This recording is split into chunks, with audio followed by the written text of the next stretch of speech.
online ပေါ်မှာဗတ်တေးကိန်းနဲ့ပန်းစည်းတွေရောင်းချင်တယ်ဘယ်လိုရောင်းရမလဲဒီဟာကလေအရန်ကိုရောင်းလို့ကောင်းတဲ့ဟာတစ်ခုပေါ့နော်ဘာဖြစ်လို့လဲဆိုတော့ဒီနေ့ခေတ်မှာဆိုလို့ရှိရင်ပန်းစည်းတွေကိတ်တွေပေးတဲ့အလေးထားအရန်ကိုခစ်စားလာတယ်ပေါ့နော်အဲ့တော့ကိုယ့်ဘက်ကနေလောက်ရမှာကိုပန်းစည်းစီးတဲ့အခါမှာပဲဖြစ်ဖြစ်ဒါမှမဟုတ်ကိန်းမုံဖုတ်တဲ့အခါမှာပဲဖြစ်ဖြစ်အဲ့ဒီဟာလေးကိုဗီဒီယိုလေးရိုက်ထားဖို့လိုတယ်ပေါ့နော်ဗီဒီယိုလေးရိုက်ထားပြီးတော့မှကိုရောင်းမယ်ကိုရဲ့ TikTok တွေ page တွေမှာပြန်ပြီးတော့မှတင်ပေးပေါ့နော်ကိန်းမုံဖုတ်တဲ့ခါကျရင်ဘယ်လိုပုံစံမျိုးလေးကိန်းမုံဖုတ်တယ်ဒီကိန်းမုံလေးမှာဆိုဘာတွေပါတယ်ဘယ်လိုလေးလုပ်တယ်ပေါ့နော်အဲ့ဒီလိုပုံစံမျိုးလေးကို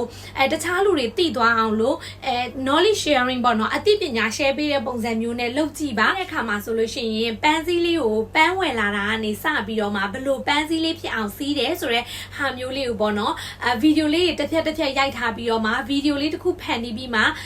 post တင်ပေးစီပေါ့နော်ပန်းစည်းလေးကိုပုံရိုက်ပြီးတင်တာနဲ့အဲ့ဒီလိုမျိုးစီးနီးလေးကိုပြောပြတာနဲ့လုံးဝမတူဘူးပေါ့နော်အဲ့ဒီမှာဆိုရင်ပန်းမွေလေးတွေကနေပန်းစည်းဖြစ်လာတဲ့ဟာကိုလူတွေကမြင်ရမယ်ကိုကလူတွေကိုမျှဝေပေးတဲ့သဘောမျိုးပေါ့နော်အဲ့ဒီလိုပုံစံမျိုးတွေလုပ်ပြီးတော့မှဗီဒီယိုတင်တဲ့အခါမှာဆိုလို့ရှိရင်တင်ကြည့်ပါအဲ့ဒါဆိုရင်လူတွေကပို့ပြီးတော့မှစိတ်ဝင်စားမှုတွေများလာလိမ့်မယ်နောက်ပြီးတော့ကိုက surprise gift တွေဆိုရင်ကိုယ့်စီမှာမှာလို့ရတယ် Valentine Day တွေဆိုရင်ကိုယ့်စီမှာမှာလို့ရတယ်ပေါ့နော်ဒီလိုမျိုးဘဝရဲ့အမတ်တရားနေ့တွေမှာကိုယ့်စီမှာဒီလိုပန်းစည်းတွေဒီလိုကိတ်မုံတွေကိုလက်ဆောင်ပေးပြီးမှကိုယ့်ရဲ့ဘဝရဲ့အမတ်တရားနေ့တွေကိုဘယ်လိုအတိတ်ပဲရှိရှိနဲ့ဖြတ်တန်းနိုင်တယ်ဆိုတဲ့အကြောင်းတွေလူတွေကိုပြောပြရင်းနဲ့မှကိုယ့်ရဲ့ page လေးကိုလူသိများလာအောင်ရောင်းအားကောင်းလာအောင်လုပ်လို့ရတယ်နော်နောက်တစ်ခုအကြံဉာဏ်ပေးချင်တာဆယ်ပေါ့နော်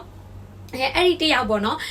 တယောက်ကိုတွေ့ဘူးတယ်ပေါ့နော် तू ကလေနယ်ဘက်ကပေါ့နော်နယ်ဘက်ကဒါမဲ့သူ့စီမှာပန်းစည်းမှာတဲ့လူတွေရှိရပေါ့နော်သူ့စီမှာပန်းစည်းမှာလို့ရှိရင် तू ကအဲ့ဒီsurpriseပေါ့နော်ပေးတဲ့လူတွေလည်းရှိတယ်ဒါမှမဟုတ်မိဘတွေမွေးနေ့မလို့နိုင်ငံသားနေသားသမီးတွေကပို့ပေးရလည်းရှိတယ်အဲ့ဒီခါကြလို့ရှိရင် तू ကလေအဲ့ဒီပန်းစည်းကိုသွားပို့တဲ့အချိန်ကြလို့ရှိရင်ဘာလုပ်လဲဆိုတော့ဗီဒီယိုရိုက်တယ်ဗီဒီယိုရိုက်ကြနော်အဲ့ဒီပန်းစည်းသွားပို့တဲ့ပန်းစည်းစီးတဲ့ကောင်မလေးကဘယ်လိုပုံစံမျိုးဝတ်စားလဲဆိုတော့အယုတ်ကလေးအယုတ်ကောင်းလေးပေါ့နော်ဟိုကိုရီးယားကားရဲမှာကျတို့မြင်မှုမှာပါကလေးကစားခွင့်နေမှာဆိုလို့ရှိရင်ဥမာမီချောင်းတို့နောက်ပြီးလို့ရှိရင်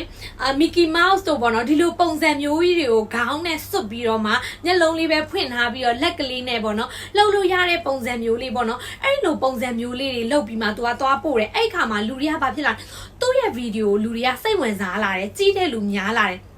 तू ကဘာလုပ်နေရတကယ်တမ်းတော့ तू ကပန်းစည်းတွေကိတ်မုံတွေရောင်းပြီးမှသူ့ရဲ့စီးပွားရေးကိုလုပ်နေဒါပေမဲ့ तू တင်ပြလာတဲ့ဗီဒီယိုတွေကပေါ့နော်ဒီနေ့တော့ဘသူကနေသူ့စီမှာပတ်စံလွှဲပြီးမှပန်းစည်းလေးမှာတယ်ဘသူကတော့ဒီနေ့မွေးနေ့မလို့ကိတ်မုံလေးမှာတယ်အဲ့ဒါကို तू ကသွားပို့တော့မှာပေါ့နော် तू ကရောက်သွားပြီဆိုလို့ရှိရင်အဲ့ဒီလိုအယုတ်လေးလိုဝစ်ပြီးတော့သွားပို့တယ်ဟိုရောက်သွားပြီဆိုလို့ရှိရင်ပန်းစည်းကိုလက်ခံရတဲ့လူကိုလည်း तू က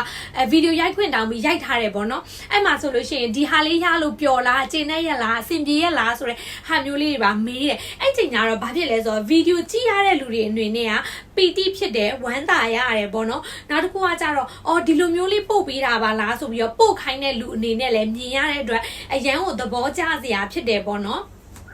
ကိုပိုင်စီးပွားရေးတစ်ခုစတင်နိုင်မဲ့နီလန်ကောင်းနေရဲ့ online ပေါ်မှာ business တည်ဆောက်ပြီးတော့မှ online ကနေဝင်ငွေတွေအများကြီးရှာကျင်တဲ့သူတွေအတွက်နီလန်ကောင်းနေအသိပညာတွေစိတ်ခွန်အားတွေကိုနေ့စဉ်နဲ့အများမျှဝေပေးနေပါတယ်နောက်တစ်ခုကတော့ဒီစရာ digital marketing နဲ့ပတ်သက်တဲ့နည်းပညာတွေကိုလည်းအခမဲ့မျှဝေပေးနေရဖြစ်တဲ့အတွက်ကိုပိုင် business စတင်ခြင်းလို့ပဲဖြစ်ဖြစ် online ပေါ်မှာစီးပွားရေးလုပ်ခြင်းလို့ပဲဖြစ်ဖြစ် TikTok account ကိုလူသိများခြင်းလို့ digital marketing နဲ့ပတ်သက်တဲ့နည်းပညာတွေလေ့လာခြင်းနဲ့ဆိုလို့ရှိရင်ဆက်ရဲ့ account လေးကို like and follow လုပ်ထားပေးနော်